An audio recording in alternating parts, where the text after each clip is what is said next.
Welcome back sa True Random Tales. Sa channel na ito ay ibinabahagi at isinasalaysay ko ang mga pangyayaring hango sa pagtuklas, kasaysayan at krimen. Una sa lahat ay gusto kong pasalamatan kayo sa pag-subscribe, panonood, pagkomento at pag-like ng aking mga videos. Ang inyong suporta ay lubos kong pinapahalagahan. Maraming salamat sa inyong lahat.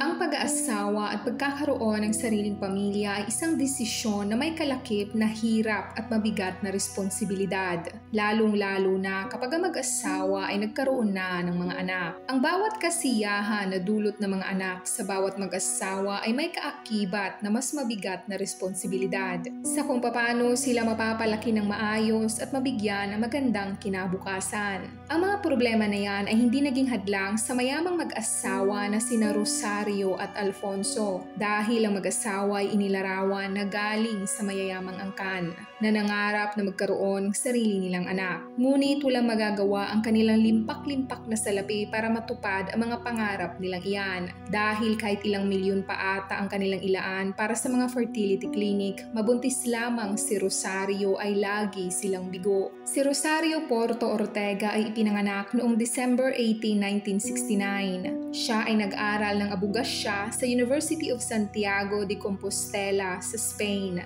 At nang siya ay nakagraduate ay agad siyang pumasok at nagtrabaho sa kumpanya ng kanyang ama. At di kalaunan ay naging matagumpay siya sa kanyang propesyon.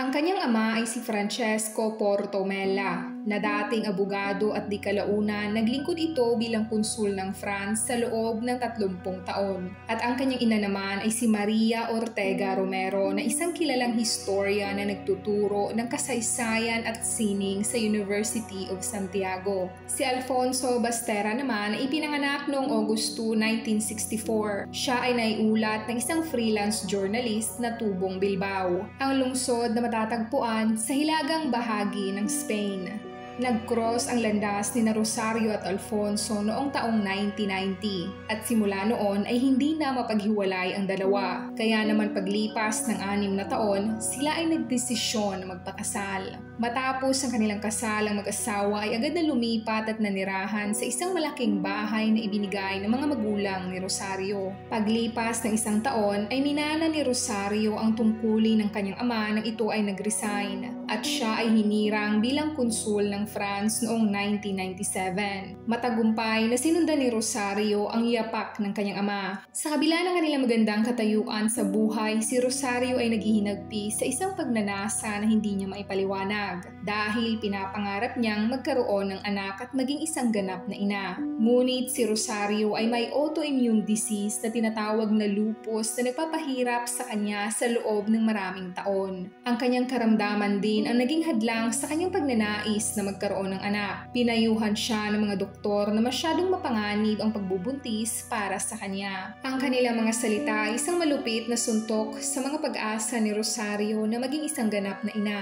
Gayunpaman, siya at ang kanyang asawa ay nanatiling determinado. Kung kaya sila ay nagpasya na hindi nila hayaang madurog ang kanilang mga pangarap. Dito ay sinimulan nilang tuklasin ang ideya ng pag-aampon. Ang kanilang mga puso ay naakit sa ideya ng pagbibigay sa isang bata ng isang mapagmahal na tahanan. Matapos ang maingat na pagsaalang-alang, pinili nila ang China. Dahil ito ay ang bansa na kilala sa mga mapagmalasakit nitong patakaran sa pag-aampon. Ang proseso ng pag-aampon ay isang whirlwind ng emosyon para kina Rosario at Alfonso. Agaran nilang inasikaso ang mga papeles sa pag-aampon at sumailalim sa maraming panayam.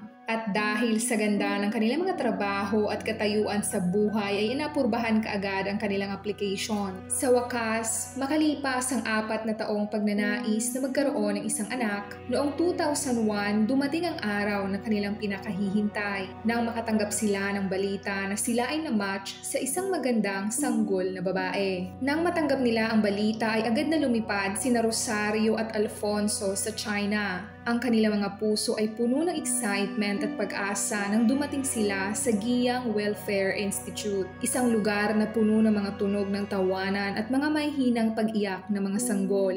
Doon nasilayan nila sa kauna-unahang pagkakataon ang 9 na taong gulang na sanggol na nagngangalang Asunta. Ginugol nila ang mga sumunod na araw sa pagkilala sa kanilang bagong anak na babae. Pinanood siyang tumawa at maglaro at walang pagsidlan ang galak na mag-asawa ng mga panahong iyon. Sila ay nanatili sa China sa loob ng 2 linggo upang asikasuhin ang mga papeles ng kanilang anak bago sila lumipad pabalik sa Spain. Naiulat din na si Asunta ang kauna-unahang batang babaeng Chinese na naampon sa Santiago at buong Galicia sa Spain. Nangako ang mag-asawa na gagawin nila ang lahat mabigyan lamang na magandang kinabukasan si Asunta. Ang pagpapalaki kay Asunta ay hindi naging madali dahil ito ay naging sakite nung ito ay sanggol pa lamang. At nang ito ay nasa tamang edad na ay ipinasok na mag-asawa si Asunta sa paaralan. Si Asunta ay lumaking masigla, masigasig at matalinong bata. Sa makatuwid siya ay nagsasalita ng iba't ibang lingwahe tulad ng Spanish, English, Chinese, German at French. Maliban dyan ay ipinasok din ng mag-asawa si Asunta sa art at music school at doon siya natutong tumugtog ng mga instrumento. Inilarawan din siyang masiyahin ng mga kaibigan ng mag-asawa dahil sa tuwing bumibisita sila sa bahay ng mga ito ay malimit silang biruin ni Asunta at nakikipaglaro ito sa kanila. Sa paglipas ng panahon, pinanood ni Rosario at Alfonso si Asunta na lumaki bilang isang masigla at matalinong bata. Siya ay isang patotoo sa kanilang pagmamahal at pagiging matiyagang mga magulang.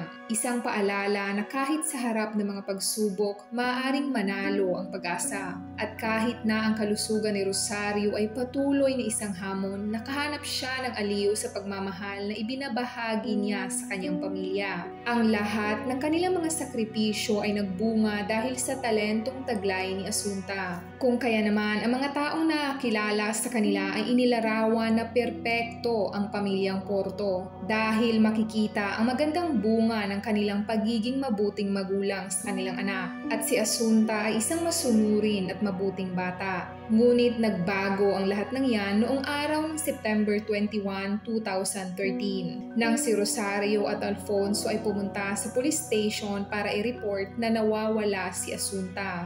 Base sa salaysay ni Rosario ay iniwan niya si Asunta at umalis siya sa kanilang bahay bandang alas 7 ng gabi na mag-isa at nagtungo umano siya sa kanilang country house sa Teo na may layong halos 20 minuto dahil naiwan umano niya ang kanyang wallet. Sinabi niya na nakabalik siya sa kanilang bahay bandang alas 9:30 ng gabi. Dito ay napagtanto niya na wala na si Asunta. Ayon sa kanya ay hindi agad siya nag-alala dahil akala niya ay nagdi-dinner lamang si Asunta kasama si Alfonso. Nang tawagan niya si Alfonso at tanungin ay sinabi nitong hindi niya alam kung nasaan si Asunta. Kung kaya dali-dali nilang tinawagan ng mga kaibigan ni Asunta ngunit wala ni isa sa kanila ang nakakaalam kung nasaan ito. Sinabi ni Rosario sa mga pulis na ang kanilang anak ay hindi aalis ng kanilang bahay nang hindi nagpapaalam. Dahil ayon sa kanila, ang kanilang anak ay napakadisiplinadong bata at kailanman ay hindi ito naging sakit ng ulo o umalis ng walang paalam. Ang mga pulis ay hindi naman agad na alarma dahil nasa kanilang patakaran na hindi mo maaaring i-report ang isang tao na wala pang 24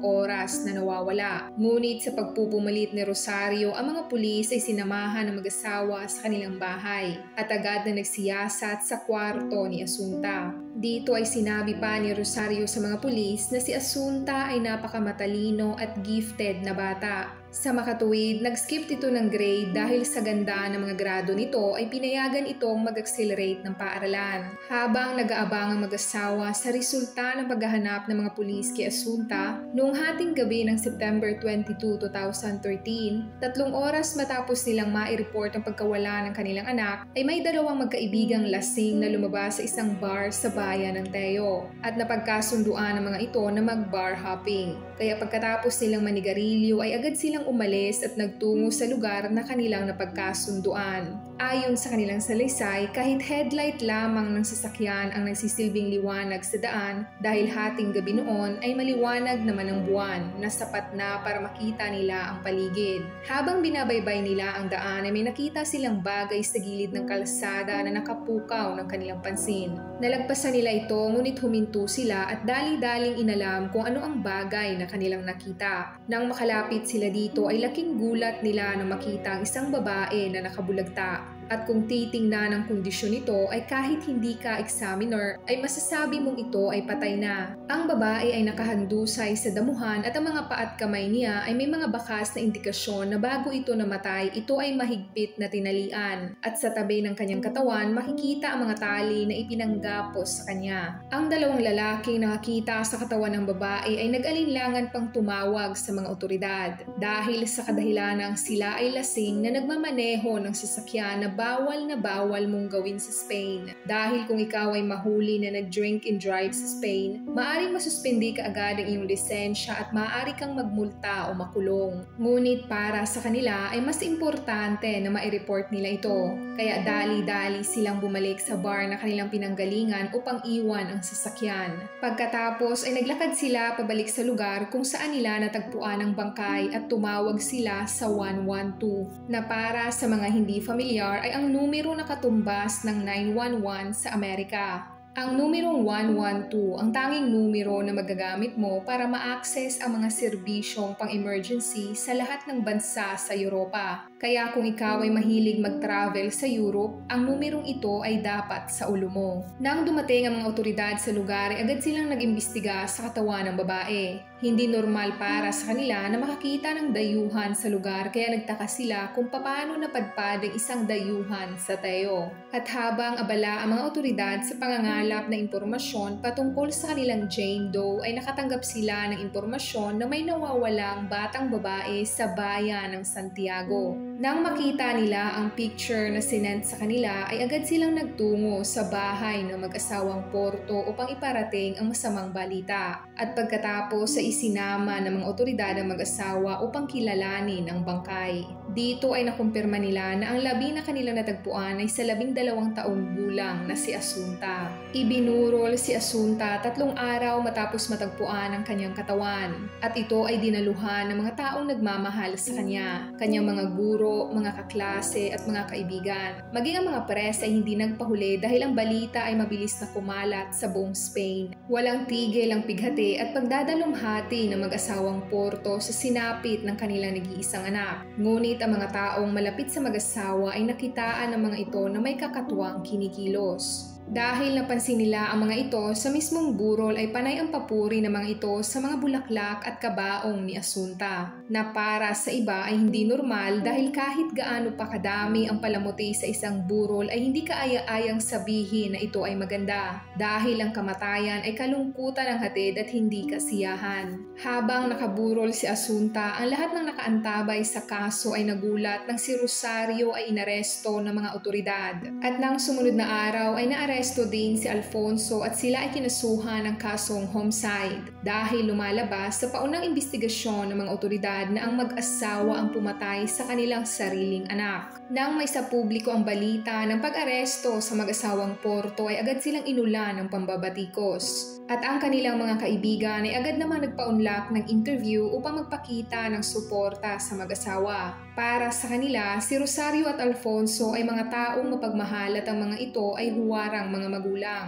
Responsable at higit sa lahat, naniniwala sila na ang mga ito ay inosente. Paglipas ng 2 taon, noong October 2015 ay nagsimula ang paglilitis. Dito ay nabunyag na ang malaperpektong buhay ng pamilyang Porto noong una ay naging impyerno at napuno ng kasinungalingan. Sa paglilitis ay nasagot din ang malaking katanungan na kung bakit papatayin ng mga magulang ang kanilang sariling anak. At upang mas maintindihan natin ang kasalukuyang sitwasyon ay bumalik tayo 4 na taon bago nangyari ang krimen. Noong taong 2009, si Rosario ay isinugod sa isang psychiatric hospital dahil nagtangka itong magpakamatay. Sinabi niya sa kanyang psychiatrist na pakiramdam niya ay nakipagkompetensya siya sa kanyang mismong anak pagdating sa atensyon at pagmamahal na ibinibigay ng kanyang mga magulang kay Asunta. Pakiramdam niya si Asunta ay sagabal sa kanyang buhay at nagdudulot ito sa kanya ng puot. Nakalabas siya sa ospital paglipas ng 2 araw at ipinagpatuloy ang kanyang buhay buhay sa piling ng kanyang pamilya. Paglipas ng 2 taon, noong 2011 ay nakarecover si Rosario at napagdesisyonan niya na ipadala si Asunta sa London para mag-aral bilang Erasmus Exchange student.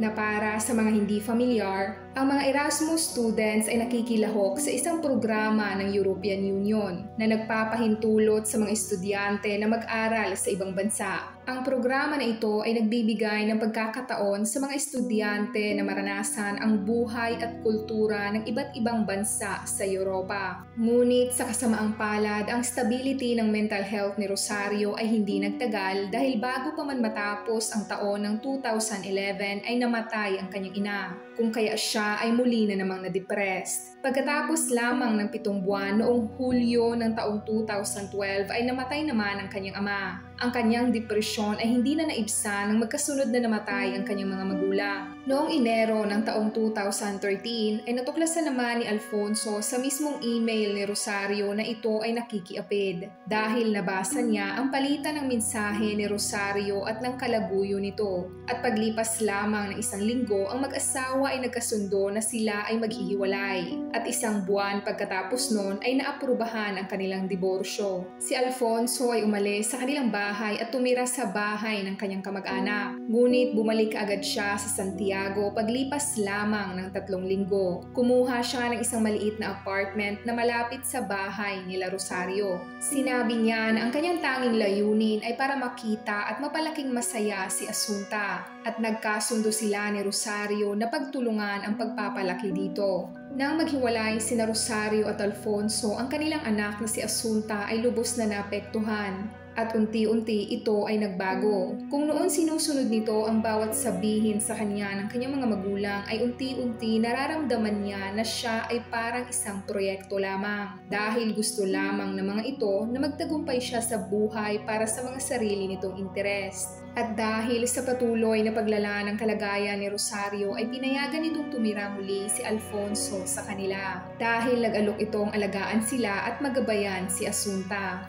Noong June 2013 na inihatid ni Alfonso si Asunta sa music class nito. Nabahala ang guro ni Asunta nang dumaing ito na inaantok at nahihilo. Nang tanungin ng guro ang mga magulang ni Asunta kung bakit ganun na lamang ang iniinda nito ay sinabi ng mga ito na nagkaroon si Asunta ng allergy at maaaring side effect lamang ito ng gamot. Ngunit nang tanungin ng guro si Asunta tungkol dito ay sinabi nito na pinapainom siya ng kanyang ina ng puting pulbo na inihalo nito sa tubig na naging dahilan kung bakit nakakatulog siya ng mas mahabang oras. Noong madaling araw ng July 4, 2013, habang mahimbing na natutulog si Asunta ay may isang lalaking pumasok sa kanyang silid. Pagkatapos ay walang pag-aatubiling sinakal na lamang siya nito bigla. Sa kanyang pagpupumiglas at pagsisigaw ay nagising si Rosario at dali-dali itong tumakbo sa silid ni Asunta. Dito nakita ni Rosario ang lalaking dali-dali namang tumakbo palabas ng kanilang bahay. Kung sino ang lalaki ay walang nakakaalam. Sinabi ni Rosario na maaring ginamit nito ang susi na itinago nila sa labas ng bahay. O di kaya ay naiwan nila ang susi na nakakabit sa pintuan kung kaya ito nakapasok sa loob. Kinabukasan, ang music school teacher ni Asunta ay tinawagan si Rosario dahil si Asunta ay antok na antok at hindi nito magawang magbasa o maglakad. Sinabi ni Rosario na marahil hindi ito nakatulog dahil ang kanilang bahay ay niliuban ng hindi kilalang salarin. Nung araw ding iyon, si Asunta ay nag-message sa kanyang kaibigan na in-I-quote, "Today, someone tried to kill me." Pinaniniwalaan na ang nasabing panluloob ay ang unang pagkakataon na tinangka ng mag-asawa na iligpit ang kanilang ampon. Sa paglilitis ay napatunayan na si Rosario ay nagsisinungaling dahil nakita sa CCTV na kasama niya si Asunta noong araw at oras na nawala ito. Lumalabas sa autopsy na si Asunta ay namatay sa pananakal at sa kanyang toxicology report ay nakita ang mataas na dosage ng gamot na lorazepam na para sa mga hindi familiar ER, ang gamot na ito ay ginagamit panggamot sa mga kondisyon na gaya ng depresyon, anxiety at insomnia.